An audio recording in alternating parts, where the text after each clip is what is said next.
अस्सलामुअलैकुम दोस्तों की हाल चाल है जनाब। तुसीं वेखदे पे गुलाम एम टीवी ते मैं तुहाडा मेजबान हाजी गुलाम मोहम्मद। दोस्तों सब तो पहले अपने चैनल को करना सबसक्राइब ते नाल लगे बेल दे बटन करना क्लिक ताकि साडी अच्छी ते नवी वीडियो दा नोटिफिकेशन हमेशा तरह वीरां भरावां नूं मिलदा रहे। सब तो पहले अज अल्लाह दे फजलो करम नाल पहलन झोटी बड़ी लाजवाब खूबसूरत अल्लाह दे फजलो करम नाल बाकी जनाब लैने देने हमेशा तरह मुकद्दर हुंदे ने। सौदा नाल नसीब दे भरावां वास्ते सफर करके नीली दे जानवर अपने चैनल की जिन्नत माशाअल्लाह कद चंगा नाम चंगी मुश्किल झोटी माशाअल्लाह बाकी गारंटी नाल पहले अल्लाह के फजल नाल 10 तो 15 दिन लेंदी है। बाकी आर्डर क्वालिटी कैमरे नजर है खुदा पुट्ठा टाक चार शेरों मेरा कैमरामैन अपने कैमरे नजर नाल भरावां नूं तसल्ली नाल विखा रहा है। निक्की निक्की सिंगी माशाअल्लाह इक्को जी अख कन्न जिवें जनाब छज हुंदे ने गिट गिट पशम बाकी नस्ल जात अल्लाह के फजलो करम नाल पूरी जनाब नीली बाकी किन्ने दिन लेंदी है किन्ना मालक मुल करता है सारिया गल्लां जनाब मालक तो साझियां लैने अगे आओ लाला। अस्सलाम वालेकुम। वालेकुम सलाम। छोटे भाई की हाल है? खैर शुक्र की नाम है अपना? आशर आशर किन्ने दिन लेंदी छोटी अपनी? ये दिन 10-12 लेंदी 10-12 दिन लेंदी घर दी छोटी है घर दी। अच्छा लगदी बाडी दे वजूद नाल वजन दे हिसाब नाल तां दूजन लगदी है नहीं पहलण गारंटी नाल अच्छा क्योंकि एडी वड्डी मझ नहीं जी पहलण घाट ही वेखी दी है। अच्छा थड़ा की गारंटी होएगा भी? गारंटी होएगी। आपने कर दी है? कर दी। तो खरीदी तो नहीं?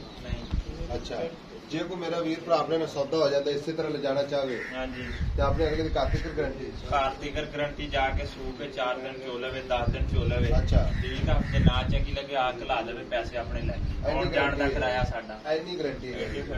हालांकि मज्जां इन्नी गारंटी देते नहीं दिंदे गारंटी अगले कहते थाना इतने चेक कर लो चारे थान चलते चारे इतने चलते देने गाह मरे जीवे ताड़ी साडी गल करना। हाँ अच्छा ठीक हो गया। दूसरी गल उन्हें आप बेचनी ठीक है थना की अगले वज में आके देवांगे।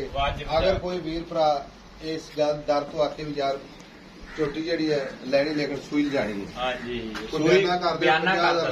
लख बयाना कर दे माई सू पवे 2-4 दिन बाद लै जाए 2-4 दिन सू चो के तसली करके लै जाए बाद साडा गिला कोई नहीं। ठीक हुण पैसे दस मुफ्त पहले जिथे बेचनी आप हाँ या ना?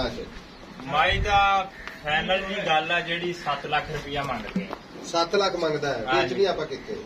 बेचनी आ मज 7 लाख 6 लाख ते 25,000 यानी कि फाइनल जेडी है दुआ कर लेंदे नाले माई। अच्छा हुण पैसे पक्के दस दे मेरा भरा उखड़दा पता की गल है ये फिर जेड़ा ना तू भुल्ली ना पै ते ना ही वादा घट कर 7 लाख मंगी जाना प्यार मोहब्बत मेरी गल करके प्यार मोहब्बत करके आप फाइनल जी गल 6 लाख ते 80,000 नाले कहना 6 लाख 25,000 नहीं वो बंदा भुल गया। अच्छा हाँ जी वेला लेने तो फिर तेन नहीं गिनते नहीं मैं 6-25 लेने तो ले ले उन्हें मौके नहीं 6,80,000 रुपया बिल्कुल ना थना की गारंटी वादे घाटे की गारंटी चवा की गारंटी बयाना करा दे तेन सुई तो लै जाओ कोई मसला ही नहीं यार घर की जी इन्नी देर सांभी है 10 दिन होर सांभ लांगे मेहरबानी। हाँ जी लो जी 6,80,000 मुफ्त प्यार इंशाल्लाह भरावां वास्ते हमेशा ही तरह जरूर होगा। बाकी नंबर अपना 0348 067 8468 आ खोलो पैड़ा खोलो ला पैड़ा खोल के पर जान दो माशाल्लाह। लो जी टुरती फिरती कैमरे की नजर है बाकी आर्डर क्वालिटी माशाल्लाह और लाला मजीद बने जी इंशाल्लाह अजे 10 दिन लगती है। हाँ जी कागजां दे विच अच्छा लिखे हुए ने? हाँ जी ठीक हो गया माशाल्लाह पूरी बरीक माशाल्लाह जिवें जनाब टिश्यू पेपर हुंदा अल्लाह दे फजलो करम नाल कपड़ा रेशम दा कपड़ा बाकी आर्डर क्वालिटी राह माशाल्लाह बथेरा अल्लाह दे फजलो करम नाल पूरा जनाब आर्डर क्वालिटी नंबर 0348 067 84 जाने